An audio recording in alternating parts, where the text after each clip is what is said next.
복 있는 사람 여섯 번째, 오늘은 밤마다 눈물로라는 제목으로 은혜를 나누기 원합니다. 1740년, 이때가 정조대왕 약 4년이었는데 조선에서는 실학자 박지원이라는 분을 청나라에 파견을 합니다. 파견한 이유는 당시 청나라의 황제가 걸륭제라는 사람이었는데, 이 걸륭제라는 사람이 칠순잔치를 했습니다. 그러니까 당연히 이제 당시 청나라와 조선의 관계에서는 조선이 축하 사절을 보냈어야 됐던 것 같습니다.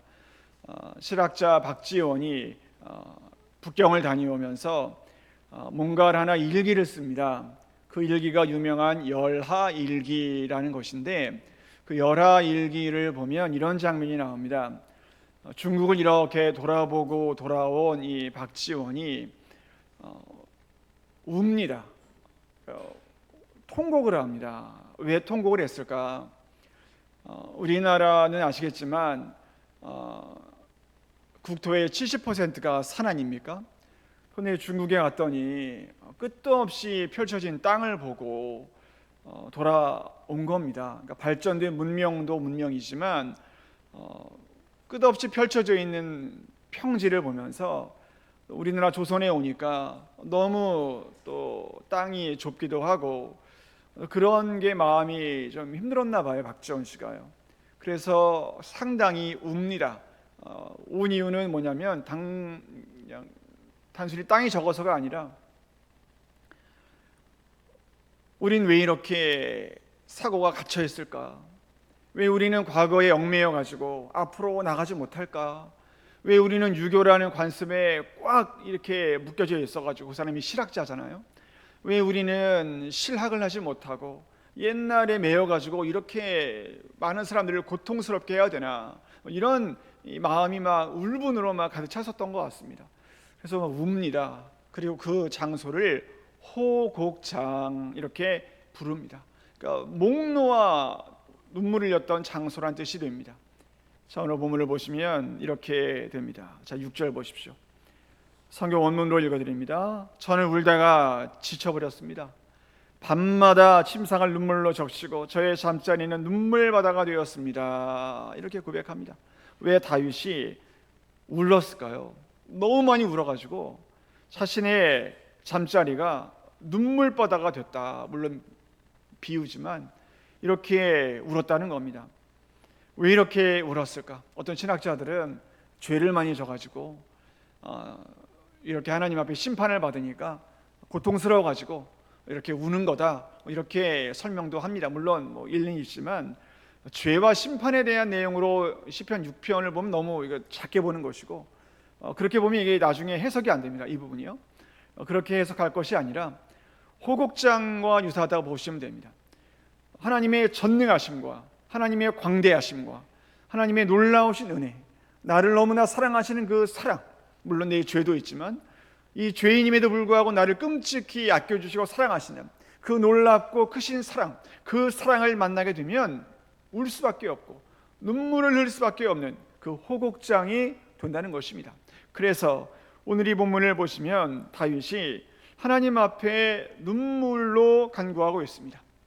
우리가 알고 있는 고린도후서 5장 10절에 우리가 다 반드시 그리스도의 심판대 앞에 나타나게 되어 각각 선악간에 그 몸으로 행한 것을 따라 받으려 함이라, 이 말씀대로 하나님 앞에 서는 인생들은 반드시 심판을 받게 되어 있습니다.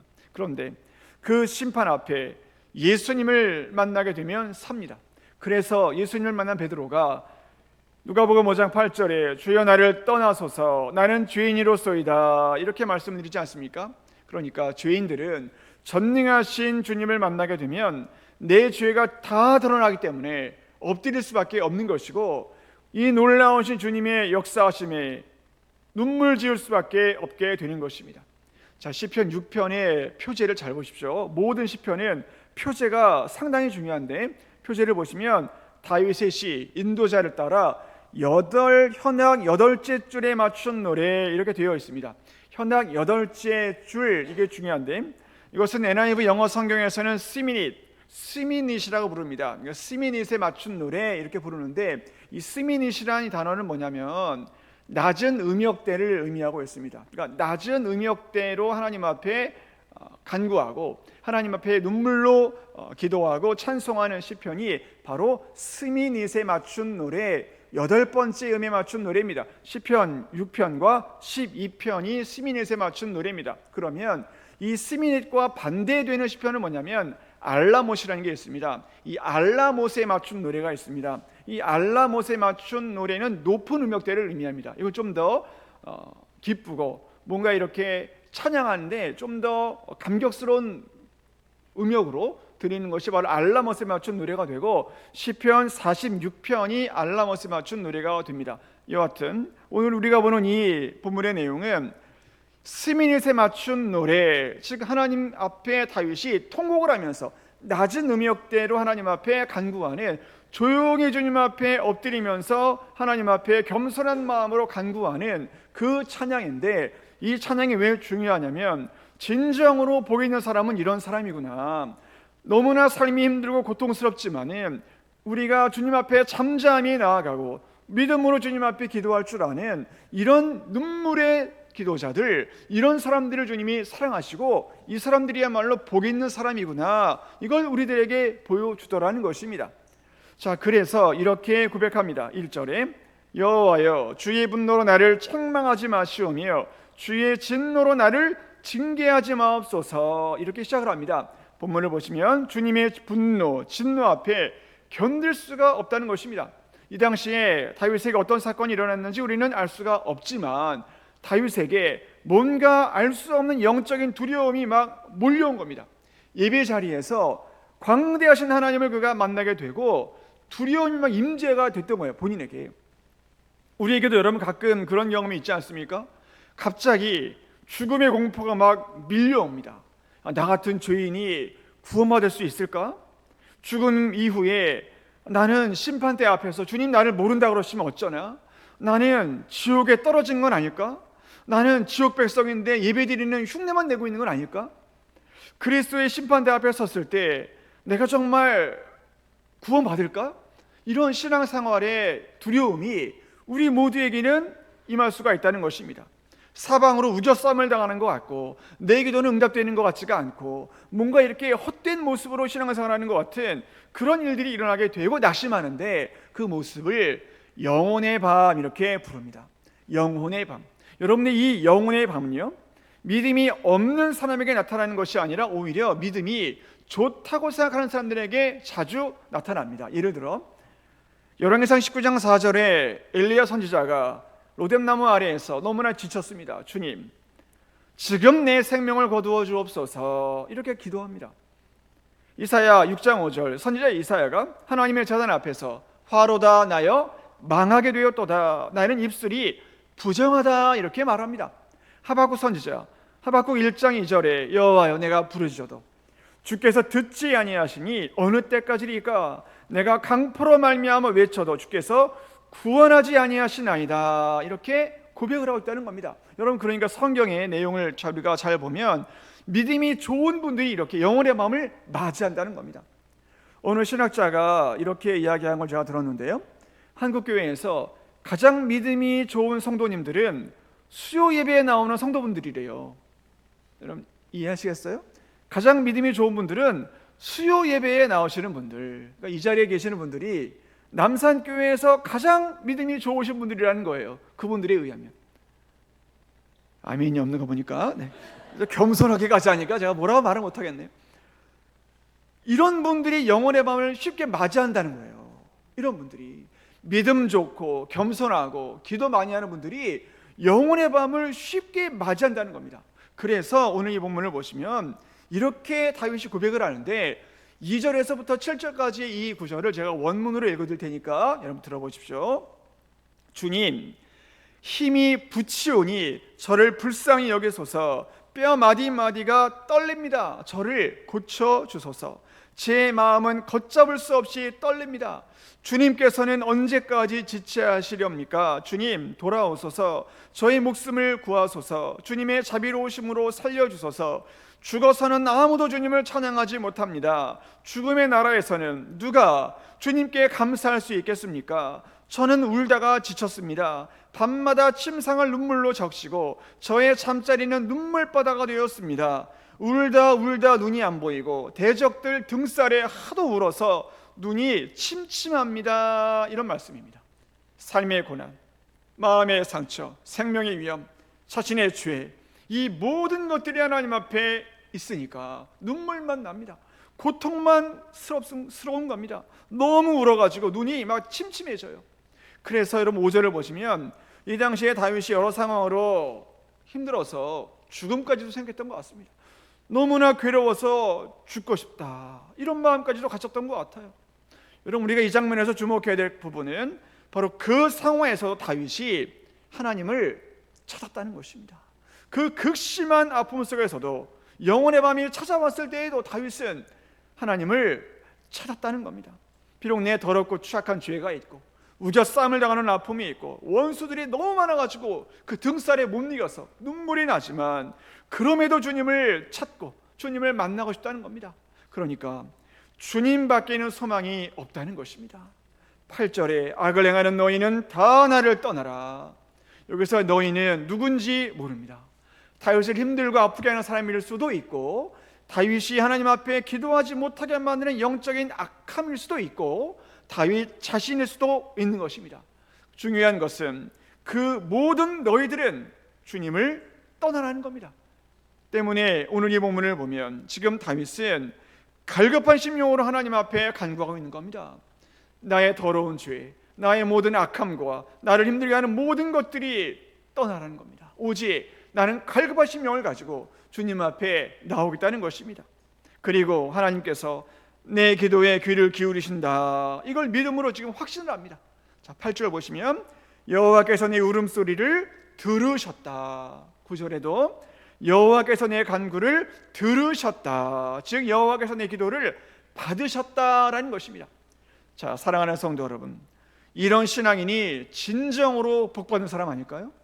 너무나 힘들고 어려운 상황 속에서 내 죄 문제로 아파하고 또한 원수 같은 영혼들로 인해 고통이 오고 가난하고 힘들고 질병으로 힘들고 고난이 몰려와도 하나님께 간구하면 주님은 응답하신다, 이 믿음에 확신이 있는 사람, 여러분, 이 사람들이 얼마나 복이 있는 사람들입니까?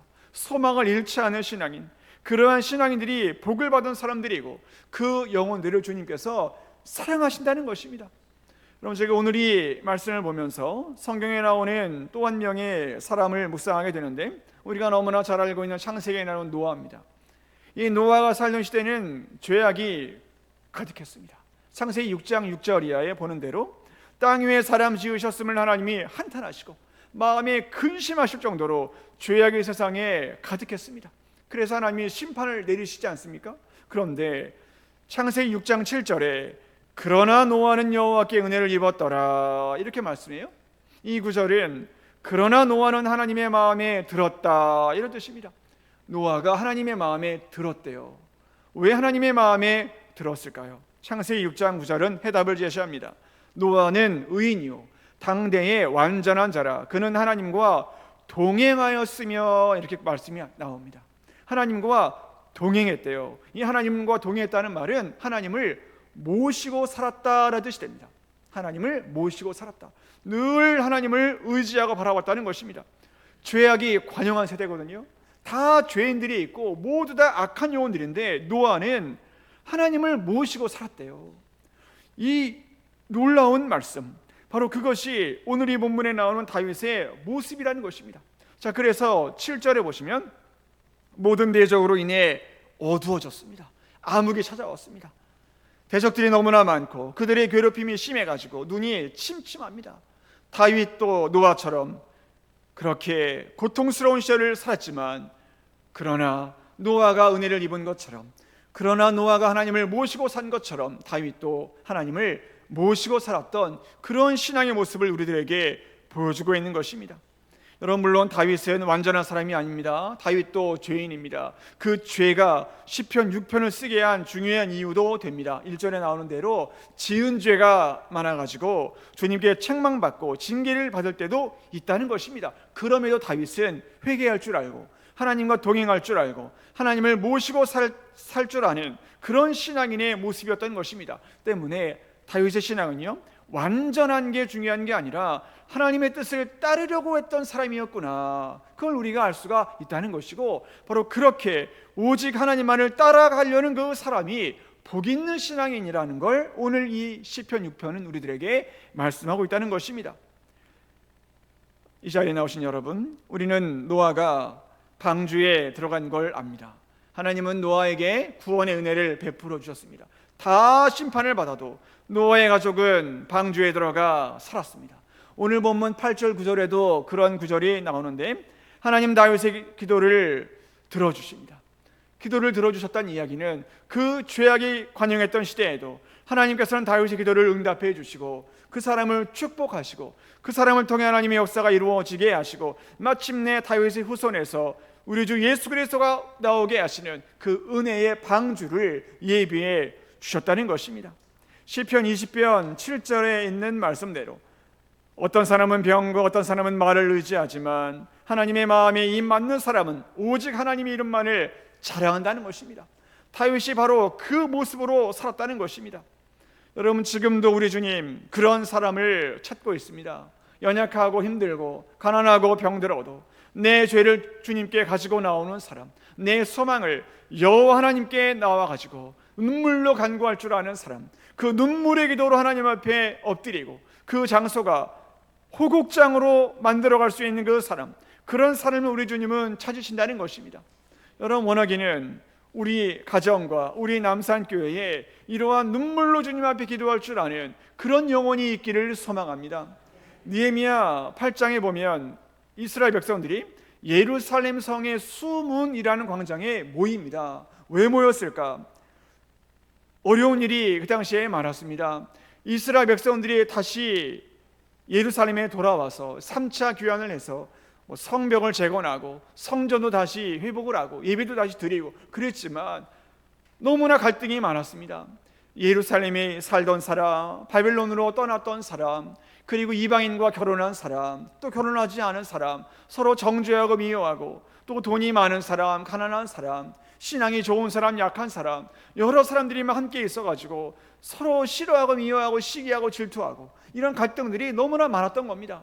그래서 그들이 뭔가 결단을 해요. 무슨 결단을 내려냐면 예루살렘 수문이라는 곳에 모여가지고 우리가 아침부터 정오까지 말씀을 듣자. 그래서 그날 특정한 날에 무려 7시간 이상을 하나님 앞에 말씀을 듣습니다. 말씀을 계속 들어요. 7시간 내내요. 그런 다음에 그들이 어떻게 했냐면 느헤미야 8장 9절에 다 듣고 나서 그들이 웁니다. 서로 함께 눈물을 흘려요. 참 이상하지 않습니까? 이전까지는 그냥 듣던 말씀이었거든요. 이전까지는 다 듣고 흘려버렸던 말씀이었던 거예요. 그런데 그날은 이상하게도 하나님의 말씀이 막 들려요. 들리고 영혼에 막 들어가고 심장이 막 박히는 거예요. 그러니 같이 막 주님 앞에 울어요. 운 다음에 그 공동체가 회개를 하기 시작합니다. 회복이 돼요. 그리고 부흥의 역사가 막 일어나게 되더라는 것입니다. 사랑하는 성도 여러분, 눈물의 기도가 있는 집은 망하지 않습니다. 눈물로 주님 앞에 기도하는 성도가 있는 교회는 망하지 않습니다. 그런 법이 없습니다. 눈물로 주님 앞에 간구하는 영혼들은 주님 앞에 살 수 있는 것입니다. 여러분, 왜 여성들이 남성보다 오래 살까요? 물론 여러 이유가 있지만 많이 울기 때문에 그런 거래요. 많이 울면 오래 살 수 있대요. 무슨 의미일까요? 하나님 앞에 울면 살 수 있습니다. 밤마다 눈물로 주님 앞에 다윗은 기도할 줄 알았습니다. 그런 사람의 길이 열리게 되는 것입니다. 우리들의 가정과 우리들의 교회와 이 나라에 눈물이 메말라버린 순간 다 메말라버리는 것이고 단명하는 것입니다. 원하기는 우리가 오늘 이 말씀을 꼭 기억하고 밤마다 눈물로 주님 앞에 기도하시고 우리의 모든 현실과 우리의 모든 아픔과 우리의 태신자와 우리의 자녀들을 위해 주님 앞에 간구하심으로 주님만을 의지하시고 우리의 모든 소망을 주께 올려드릴 수 있는 그런 믿음의 역사가 우리 모두에게 임할 수 있기를 주의 이름으로 간절히 축원합니다. 아멘.